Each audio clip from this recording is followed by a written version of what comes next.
Uma aproximação final dá terrivelmente errado. Eu só imaginava como terminaria.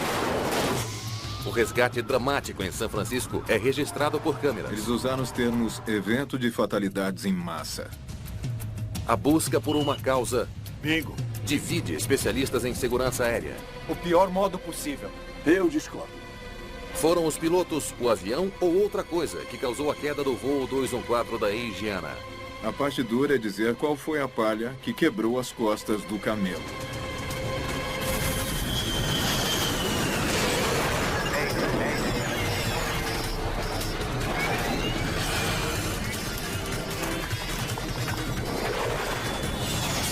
Acidentes aéreos. Esta é uma história real. Ela é baseada em relatórios oficiais e relatos de testemunhas. Terror em São Francisco. Senhoras e senhores, aqui é o comandante falando. Esperamos que o seu voo tenha sido agradável. Estaremos no solo em cerca de 30 minutos. Aproveitem a sua estada em São Francisco e esperamos ver 6 os de senhores em julho de breve. 2013. O voo 214 da Asiana se aproxima do final de um voo noturno de Seul, na Coreia, para São Francisco. Ben Levy é um passageiro frequente e está voltando para casa. Eu vou com frequência a negócios ou para visitar a minha família. Eu sou originalmente da França, então. Faço muitos voos longos, eu parto e chego muito de São Francisco. Então eu conheço o aeroporto muito bem. Muitos dos outros 291 passageiros são chineses e incluem um grupo de adolescentes a caminho de um acampamento de férias nos Estados Unidos. Acho que eles estavam super empolgados com a viagem. Acho que eles estavam se divertindo e animados por estar naquele avião e indo para os Estados Unidos. Aquela é a Golden Gate? O comandante Lee Kang-kook aproveita a vista enquanto pilota o avião na direção do aeroporto. A Golden Gate fica ali. Aquela ponte vai para Auckland. Ah, ok. Lee Young-min, também comandante, está servindo como primeiro oficial hoje. Eu me lembro que era um dia lindo, estava maravilhoso mesmo. Sem vento, um belo dia ensolarado, sem uma única nuvem no céu. A chegada em São Francisco é uma aproximação muito bonita. Das montanhas Sierra até a área da Baía de São Francisco, é uma chegada muito, muito bonita. A pista está visível. Asiana 214 Heavy, vire à esquerda 310 graus, livre para aproximação visual. Os controladores liberam os pilotos para sua volta final para a pista. É um espaço aéreo movimentado. Você precisa ouvir a frequência e precisa prever o que o controlador vai passar para você. Além disso, experiência conta muito quando se voa para São Francisco. Liberado para aproximação visual Asiana 214. Ok. Pode baixar o trem. Trem baixado. O jeito de acionar os freios num avião é baixando os flaps e os sleds e todos os dispositivos, e também o trem. Esse é o nosso freio. Eles então entram num nível de voo que permite subir em caso de uma aproximação que não dê certo. Distância de segurança, 3.000 pés. Os comissários preparam os passageiros para o pouso. Asiana 214 Heavy, pista 28 esquerda, liberada para pouso. Checklist de pouso completo. Liberado para pousar. No glide path. Os pilotos conferem uma série de luzes nas laterais da pista que podem ajudar a levá-los a um pouso seguro. Confere.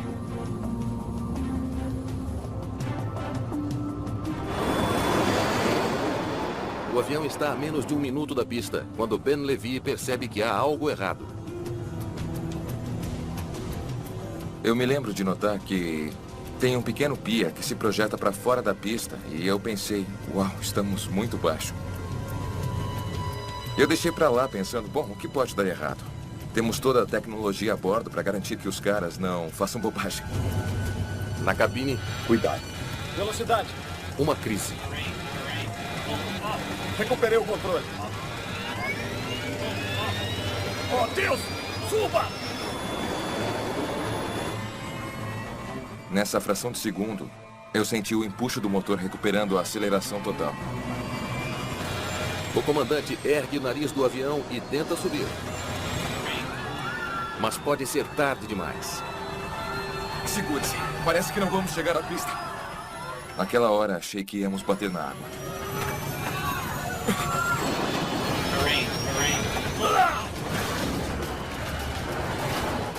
O impacto foi muito violento.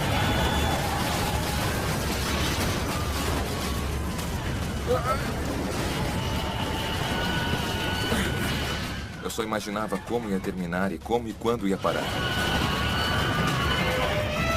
Segure-se! Segure-se!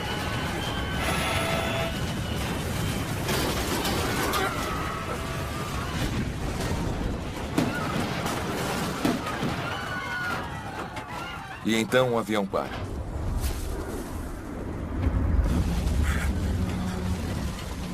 E nada se move.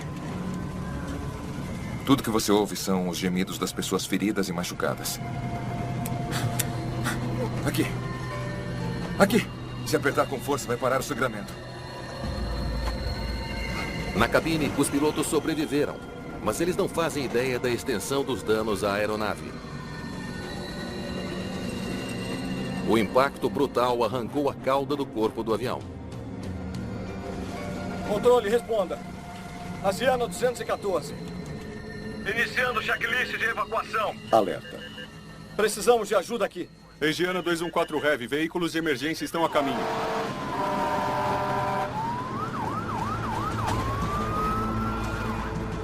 Um motor está em chamas. Se o fogo se espalhar para os tanques de combustível, o avião pode explodir. Os passageiros precisam encontrar uma saída e rápido. Vamos ver se podemos abrir essa porta. Só me lembro de ir até aquela alavanca gigante do lado direito do avião e abrir a porta e ficar chocado com a facilidade que foi abrir. Mas chegar ao chão não será fácil. Àquela altura eu esperava que o escorregador inflasse. Eu pensava, ei, você abre a porta e o escorregador infla. Mas nada de escorregador. Bom, ok. Ajudem uns aos outros. Vamos lá. Felizmente, alguns pedaços de fuselagem amassados formaram uma escada improvisada. Ben Levy fica na porta para ajudar os outros passageiros a descer. Vamos lá.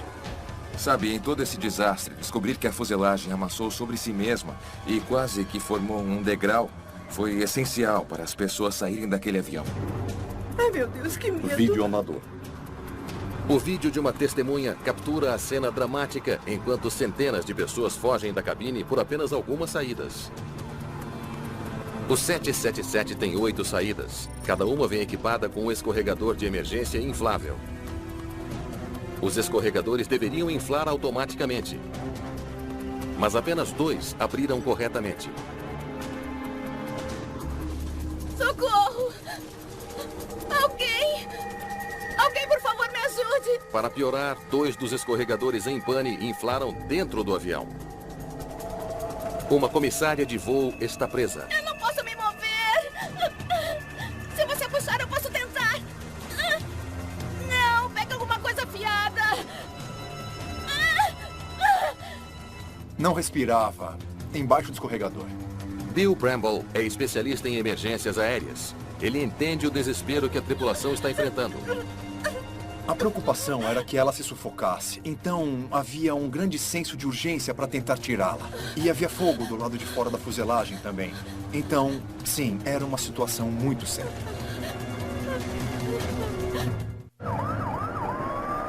No Aeroporto Internacional de São Francisco, a pista 28L é uma área de desastre. Bombeiros lutam para evitar que as chamas consumam a fuselagem do voo 214 da Asiana. Vamos! Saiam! Dentro do avião em chamas, uma comissária de voo ainda está presa. Os escorregadores são bem resistentes. Você precisa de um objeto afiado e forte para poder furar o escorregador. E uma machadinha faz isso.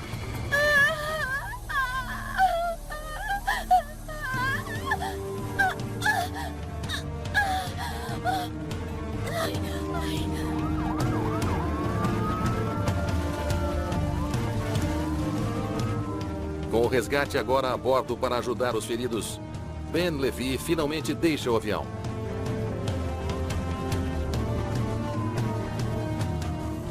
na minha cabeça o que eu pensava era: eu estou vivo, é incrível.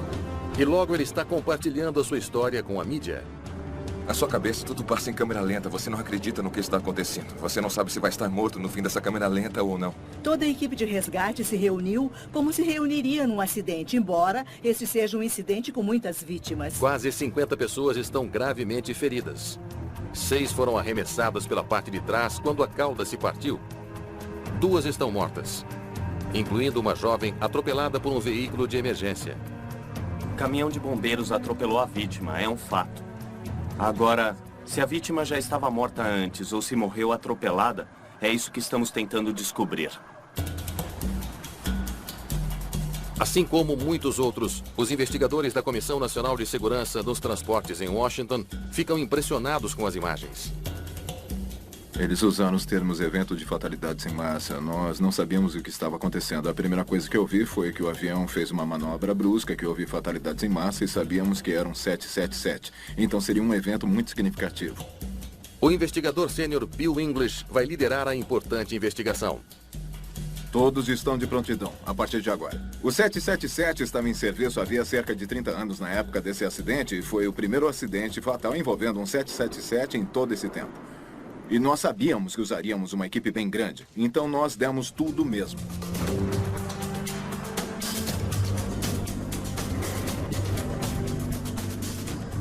Na manhã seguinte, há uma equipe inteira de investigadores no local.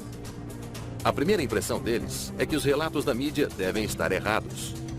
Eu ouvi a frase, o avião fez uma manobra brusca. E as primeiras fotos que vi mostravam o avião na posição correta, com as asas ainda presas, ainda aparecendo bem com um avião ao lado da pista. Então achamos que não poderia ser verdade. Quando o avião faz esta manobra brusca no pouso, o resultado geralmente é uma ruptura catastrófica que deixa uma longa faixa de destroços. Foi isso que aconteceu em 1989 em Sioux City, Iowa, onde um DC-10 fez um desvio brusco e saiu da pista matando 111 pessoas. Os destroços do Egiana 214 não se parecem nada com aqueles de Sioux City. Bill English pode até achar que o 777 fez esta manobra até ver as provas.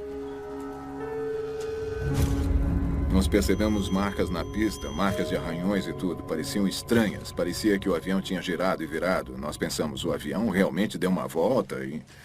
Então, vimos o vídeo. As câmeras de vigilância do aeroporto não deixam dúvidas sobre a trajetória violenta do voo 214. Os vídeos mostravam um avião literalmente fazendo uma pirueta, erguendo-se uns bons 30 graus no ar, fazendo quase uma volta completa antes de parar. É um milagre de muitas maneiras. O fato desse avião ter ficado inteiro, o fato de que as asas não se partiram. Quer dizer, se tivéssemos pousado de qualquer outro jeito, teria sido terrível. Os investigadores agora precisam determinar por que o 777 bateu antes da pista. Mas eles também enfrentam questões importantes sobre a evacuação e o resgate. Como você foi para lá fora? O investigador Jason Fedok tentará descobrir o que houve com os passageiros depois do impacto. Pode se lembrar onde estava sentada? As pessoas que estavam envolvidas no acidente podem nos dar muitas informações que de outro modo não saberíamos o que aconteceu dentro da cabine. Ela estava com cinto de segurança? Neste caso, falamos com os colegas de assento de uma das passageiras ejetadas que disseram que ela não estava usando o cinto de segurança na hora do acidente. Essa investigação foi quase 2 investigações em uma. Nós a dividimos e ficamos com a parte do quebra-mar. Como esse avião bateu naquelas pedras e resultou nesse acidente. Depois disso, houve toda uma outra história para contar. A investigação complexa põe toda a equipe sob uma enorme pressão. Pode haver pistas dentro da fuselagem arruinada. Mas a fumaça tóxica e destroços queimados fazem com que seja muito perigoso entrar sem equipamento de proteção. Ok, lá vamos nós. Para o investigador Roger Cox, da NTSB, a caça por evidências vale o risco. Era um local de acidente problemático. E tínhamos de estar equipados para garantir que não fôssemos afetados demais pelos destroços perigosos que estavam lá. Se você vai lá imediatamente, antes que qualquer um tenha tempo de mover alguma coisa, você pode reconstruir o que houve.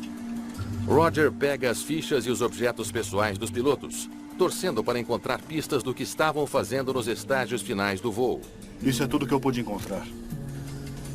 Nós removemos cada documento e então tratamos de fotografar cada página de cada documento para determinar se algum deles tinha importância.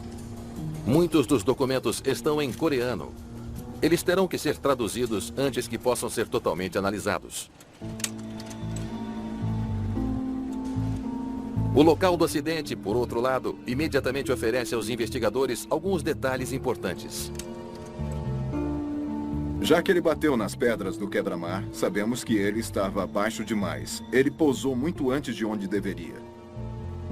O local lembra Bill de outro acidente muito parecido. Uma das coisas que pensei inicialmente foi sobre um acidente anterior com o 777 que aconteceu em Londres, na Inglaterra, quando os 2 motores morreram e os pilotos não tinham potência alguma na aproximação final. O 777 tem um dos melhores recordes de segurança de qualquer avião no céu. Mas em 2008, o voo 38 da British Airways bateu no chão antes da pista no aeroporto de Heathrow, depois de perder a potência nos 2 motores. Investigadores determinaram que gelo nos dutos de combustível causaram a falha dos 2 motores. Foi isso que aconteceu no Asiana 214? Uma olhada de perto nos motores diz a Bill English que a resposta é não. Ele vê evidências claras de que eles estavam funcionando normalmente. Existem determinadas assinaturas no metal, nas lâminas do motor, que nos mostram que tinham potência e não tinham falhado. Por enquanto, Bill não tem nenhuma pista que explique por que um avião que parecia pronto para pousar em segurança bateu a poucos segundos da pista. Sabíamos que o tempo estava bom, os ventos estavam calmos, a visibilidade estava boa, não houve pedido de socorro do avião, não que soubéssemos, então não havia nada realmente óbvio sobre por que isso teria acontecido. As equipes de pista avaliam os danos no Aeroporto Internacional de São Francisco, enquanto investigadores buscam uma pista para a queda do Asiana 214. Os controladores de tráfego aéreo fornecem algumas respostas. Eles podiam vê-lo no radar e, é claro, vê-lo da torre de controle. A visibilidade era de 16 quilômetros. Algumas nuvens. Não era um problema. Os controladores contam aos investigadores que era um dia normal, exceto pelo fato de que alguns equipamentos da pista não estavam operacionais. E o glide slope daquela pista estava fora de serviço. O equipamento eletrônico instalado nas pistas pode enviar sinais para o piloto automático de um avião. Os sinais podem ajudar a guiar o avião para baixo num ângulo preciso. Mas a pista principal do aeroporto está em obras e o equipamento está desligado. É uma descoberta reveladora. Uma combinação de alto tráfego e pistas compactas renderam ao aeroporto de São Francisco uma reputação pelos pousos difíceis. Para gerenciar o alto tráfego, os controladores frequentemente pedem aos pilotos que entrem rápido e em ângulo, deixando as altitudes mais baixas livres para os aviões que estão decolando. Frequentemente nos dão o que chamamos de aproximação tipo enterrada, em que estamos altos e precisamos descer rápido. E isso gera um certo desafio.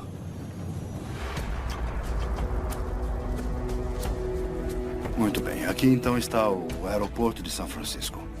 Palo Alto fica aqui embaixo. Roger Cox sabe bem como um pouso no aeroporto de São Francisco pode ser um desafio. Posso dizer, baseado na minha experiência, voando lá muitas vezes, que é muito fácil voar alto e rápido e você realmente deve ficar atento à aproximação. Asiana 214 Heavy, pista 28 esquerda, liberada para pouso. Tudo isso leva a perguntas preocupantes. Os pilotos da Asiana estavam indo em direção ao perigo? Eles enfrentavam um risco extraordinário num aeroporto conhecido por pousos difíceis? Então ele vinha desta direção, do outro lado da baía. Roger Cox estuda registros de radares de aeroportos. Ele quer saber se os controladores designaram ao voo 214 da Asiana uma aproximação rápida e íngreme demais para voar em segurança. Houve algumas reclamações iniciais do operador, dizendo que queriam que fizessem algo perigoso. Então, queríamos passar um tempo vendo se isso era verdade. Mesmas instruções, mesma aproximação. Ninguém mais teve problemas. Registros do aeroporto revelam que os controladores deram a outros 2 aviões as mesmas instruções logo antes do avião da Higiana pousar. Os 2 pousaram em segurança. Não se pode culpar o controlador. Eles conseguiram pousar 777s em segurança sem dificuldade alguma. Então, embora houvesse um certo desafio, descobrimos que nada que o controle fez realmente causou o acidente. É outro beco sem saída. Por enquanto, o que derrubou o Higiana 214 continua um mistério. Junto com a causa do acidente, os investigadores enfrentam outra questão problemática. Escorregadores de emergência são projetados para suportar as forças dos acidentes de aviação. Por que tantos deles falharam no acidente do voo 214? Só 2 deles fizeram o que deveriam fazer. 6 dos 8 escorregadores não abriram direito, causando potencialmente atrasos mortíferos na evacuação. O fogo levou algum tempo para entrar na cabine. Essa é uma coisa boa. Mas se um tanque de combustível fosse perfurado ou se algum obstáculo estivesse no caminho e o fogo tivesse sido muito mais rápido, as coisas teriam sido diferentes. Eles terão de buscar respostas sem a ajuda do gravador de dados do voo do avião. O gravador fica na cauda e parou de gravar quando a cauda bateu no quebra-mar. Não há informações sobre o que está acontecendo no momento que os escorregadores foram acionados. Ok. Vamos ver o que os escorregadores suportam. Para conseguir os dados de que precisa, Jason Fedok vai para um local de testes mais usado para testar carros. Era diferente de qualquer coisa que qualquer um já tinha visto antes, então queriam saber como aconteceu. Ele descobre que a baixas velocidades, os escorregadores têm um bom desempenho. Mas em impactos a alta velocidade, como aquele do voo 214, o mecanismo de inflar pode falhar facilmente. Fizemos uma recomendação ao FAA para ler os dados que produzimos desse acidente e ver se havia alguma melhoria que poderia ser feita ao futuro design dos escorregadores para ajudar aquela peça a se tornar mais robusta. A violenta força do impacto também explica os ferimentos sofridos pelas 6 pessoas lançadas do avião, incluindo a adolescente que foi atropelada por um caminhão dos bombeiros. Os resultados da necrópsia confirmam que ela morreu imediatamente depois do impacto da queda. Ela já estava morta quando seu corpo foi atropelado. Uma das lições mais importantes aqui é manter o seu cinto de segurança afivelado, sempre que possível, numa aeronave. Você nunca sabe quando pode haver uma turbulência inesperada ou um acidente. Os investigadores torcem para os gravadores de voo do Higiana 214 os ajudar a responder outra questão urgente. Por que, afinal, o voo 214 bateu no quebra-mar? Acho que não vamos chegar na pista. Os gravadores de voo modernos capturam informações detalhadas sobre virtualmente todo o sistema a bordo, incluindo a automação complexa que ajuda os comandantes a pilotarem o avião. Nós podemos ver todas as coisas básicas, como velocidade do ar, altitude, a configuração do avião e também todas as ações realizadas pela tripulação. Bill analisa cuidadosamente os dados. A maior parte parece completamente normal. Mas então ele vê algo inesperado. Pouco mais de 1 minuto antes da pista, os motores ficam desacelerados. Bem aqui. A mudança repentina na potência dos motores não faz sentido. Normalmente, os últimos momentos de voo são quando os pilotos precisam de mais potência, não menos. Eles precisam de empuxo adicional para superar o maior arrasto do trem de pouso e dos flaps nas asas. A investigação já determinou que não havia nada errado com os motores. Podíamos ver que os motores estavam gerando potência adequada em toda a aproximação. A questão agora é: o que os comandantes estavam fazendo para controlar a energia dos motores nos últimos e críticos momentos do voo? Então, o que isso nos trouxe de volta? Como os pilotos operaram a aeronave? Suba. O que eles fizeram que fez o avião ficar tão baixo? Terreno, suba. O que me deixou confuso foi como 2 pilotos muito bem treinados e experientes podiam simplesmente deixar o avião cair antes da pista. Esse era o mistério. Droga! A investigação do Indiana 214 agora está centrada apenas nas ações dos pilotos. Trem baixado, senhor. Entender cada nuance da gravação na cabine torna-se crucial. O CVR é a chave. Trem baixado. Dá pra saber o que os pilotos estavam fazendo. Dá pra saber o que eles pensam às vezes porque estão verbalizando. Dá pra saber como eles estão decidindo o que fazer a seguir. Eles ouvem enquanto os pilotos preparam-se para o pouso. Margem de erro 900 metros. Eles combinam o que ouvem com os dados do gravador de voo, que mostram como os pilotos estavam manipulando os controles. Parece um pouco alto. Enquanto os comandantes se aproximam da pista, a gravação revela o primeiro sinal de problemas. Eu vou descer mais. O avião não está descendo rápido o suficiente. O piloto nos comandos trata de resolver o problema, mas não explica as ações dele ao copiloto. Ele não fala. Como é que alguém vai saber o que está fazendo? Para o investigador Bill Bramble, é uma pista preocupante. Quem estava voando precisa inserir comandos no sistema de piloto automático e dizer o que está fazendo. E o piloto que está monitorando precisa verificar que a mudança realmente aconteceu. Neste caso, nós temos uma quebra no padrão do sistema de comunicação e coordenação. Flaps a 20. O que a gravação revela a seguir é surpreendente. Menos de 90 segundos antes do impacto, o comandante faz uma bobagem inexplicável. Ele ajusta o piloto automático numa posição incorreta, modo de mudança no nível de voo. Isso interrompe o pouso e instrui o computador a subir para a altitude de 900 metros. Ele deu um comando ao piloto automático que, de início, realmente fez o avião subir. Obviamente, ele não queria fazer isso. O modo automático muda aqui e começa toda a confusão. Para fazer o avião descer de novo, o comandante imediatamente puxa os manetes e os deixa desacelerados, uma atitude com grandes repercussões. Mas, mais uma vez, ele não diz ao outro piloto o que está fazendo. Não comunicar uma das ações não seria necessariamente uma falha fatal, mas nesse caso em particular, teve uma grande influência sobre a condução do voo. Está baixo. Os investigadores agora entendem como os motores ficaram desacelerados. Mas por que um comandante experiente cometeria um erro de deixá-los assim? Cuidado. Deus! Dê a volta! E por que os pilotos só perceberam que estavam voando perigosamente baixo quando era tarde demais? Droga! É como se sentassem ali e olhassem acontecer. Para encontrar respostas, Bill e Roger se preparam para uma entrevista muito difícil com o piloto que estava nos comandos do avião. Vou tentar ajudar, se puder. Nós queremos descobrir quanto do que aconteceu eles entenderam. Nós queremos descobrir quanto eles perceberam que alguma coisa estava errada. E o único jeito de saber era perguntando a eles.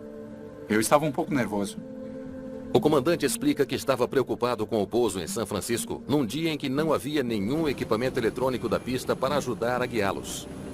Eu achei isso muito incomum vindo de um piloto experiente, porque ninguém precisa realmente de um glide slow eletrônico num dia claro para poder pousar um avião. É uma habilidade fundamental que você tem que aprender antes de ser um piloto comercial. Outros pilotos estavam fazendo aquele pouso. Eu achei que seria capaz de fazê-lo. Ele disse que todos os outros estavam pousando, então não poderia dizer que não era capaz de fazê-lo. Parece um pouco alto. Eu vou descer mais. Eu acho que ele não queria mostrar que não estava confiante ou que não estava preparado. Mas eu acho... Por que ele não pediu ajuda ao outro cara? Eu acho que ele só não queria admitir sua fraqueza. Está baixo. O comandante contou aos investigadores que não entende por que o avião não tinha potência suficiente no pouso. Eu sei que cometi alguns erros, mas eu estava certo de que a autoaceleração controlaria a velocidade. Como outros jatos modernos, o 777 pode automaticamente aumentar ou diminuir a potência dos motores através do sistema conhecido como autoaceleração. Semelhante, mas muito mais sofisticado do que o cruise control de um carro.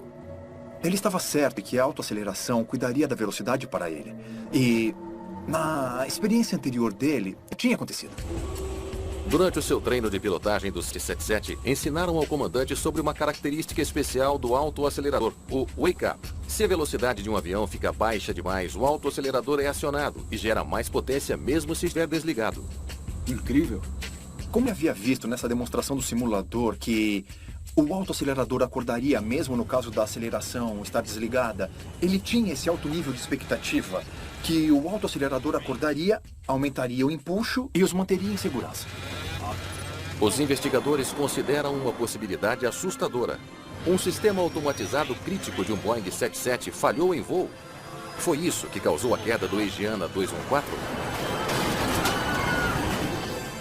Então, a autoaceleração e o piloto automático mudaram de modo aqui e então aqui de novo. Os investigadores vão mais a fundo nos dados do voo do Asiana 214. Eles buscam evidências de falha ou erro nos sistemas de voo automatizados do avião. Eu acho que a coisa mais importante que queríamos saber era se o modo de aceleração e o piloto automático estavam acionados durante os 2 ou 3 últimos minutos de voo. Margem de erro 900 metros. Um problema não detectado com o piloto automático ou autoaceleração facilmente podem ter levado os pilotos ao desastre. Rastrear todas as funções computadorizadas é uma tarefa monumental. Bill estuda cada comando, cada mudança de modo. A análise exaustiva não deixa dúvidas. Nenhum dos sistemas automatizados do voo 214 falhou. Mas há evidências de outra coisa que pode finalmente explicar o que deu errado. Ficou muito evidente, pois pudemos ver coisas estranhas acontecendo com os comandos de automação enquanto o avião estava pousando. A análise revela que os pilotos do Asiana 214 realizaram uma série de comandos bizarros. Uma sequência que a maioria dos pilotos nunca faria. Primeiro, escolher o piloto automático durante uma descida. E então puxar os aceleradores para trás quando esse erro colocou o avião em ascensão.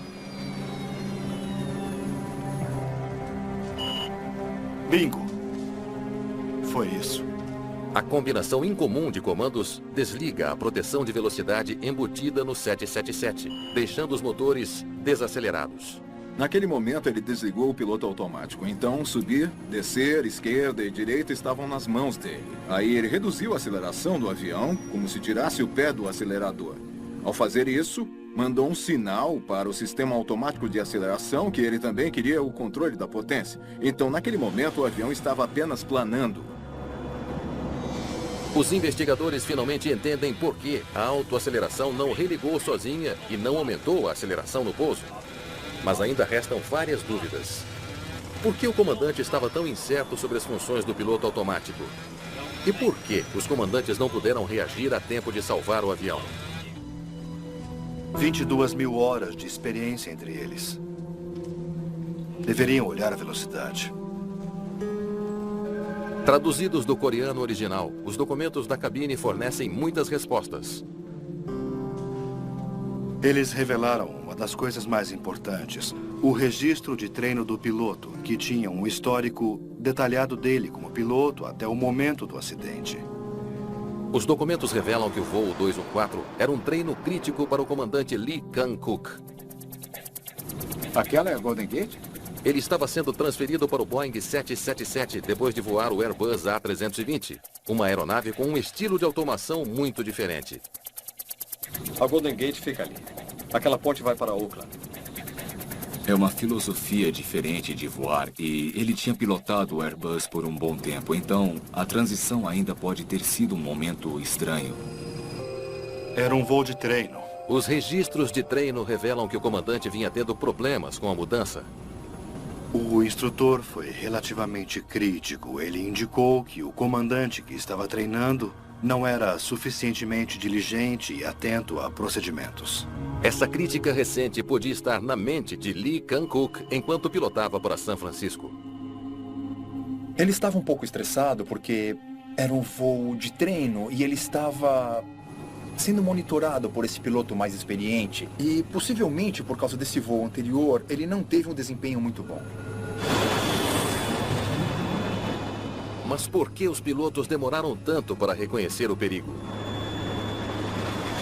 A pergunta que estava na mente de todos e perdurou durante toda a investigação foi o que se passava pela mente dos pilotos. Liberados para pousar. Embora o sistema de pouso automático estivesse fora de serviço, havia outro jeito dos pilotos saberem que o avião deles estava baixo demais. A pista está equipada com luzes especiais que mudam de cor para alertar os pilotos se o ângulo de pouso estiver errado. O PAPI, Precision Approach Path Indicator, que também ajuda os pilotos a manter os caminhos vertical adequado, ele estava operando e operando adequadamente na hora do acidente. O sistema mostrou 4 luzes vermelhas aos pilotos, significando que o avião estava perigosamente baixo. Cuidado. Nós tínhamos muitos dados e eles praticamente nos mostravam um avião que estava funcionando exatamente como deveria. Isso não era difícil. Entrar nos motivos do porquê os humanos fazem o que fazem ou não percebem coisas é muito difícil de explicar. Essa pode ser a tarefa mais difícil de todas. E mais assustador ainda, por que o piloto mais experiente esperou até ser tarde demais para assumir o controle do avião?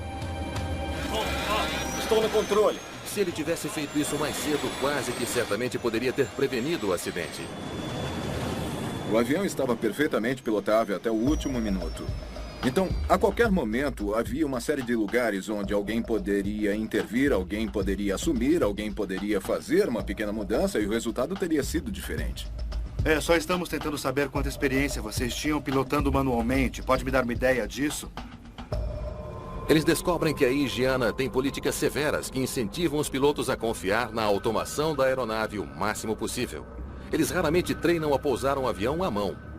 Nós investigamos os procedimentos e treinamento da empresa e acho que foi aí que descobrimos o problema. Liberados para aproximação visual. Os investigadores ficam chocados ao descobrir que esta chegada em São Francisco era a primeira vez que o comandante tentava pousar um 777 sem ajuda do sinal do glide slope na pista. No quesito pouso visual, ele era um total inexperiente. A maior parte do tempo, ele vinha fazendo aproximações por instrumentos nos aeroportos, mesmo quando tecnicamente deveria estar fazendo uma aproximação visual. 12.000 horas de voo e quase nenhuma manualmente. É uma descoberta surpreendente. Apesar de ter quase 10.000 horas de experiência como piloto comercial, o comandante tinha praticamente experiência nenhuma pilotando manualmente seu avião. Parece um pouco alto. Se você tira todo o tempo que ele estava em um piloto automático e se olhar para todas as horas de voo que eles tinham...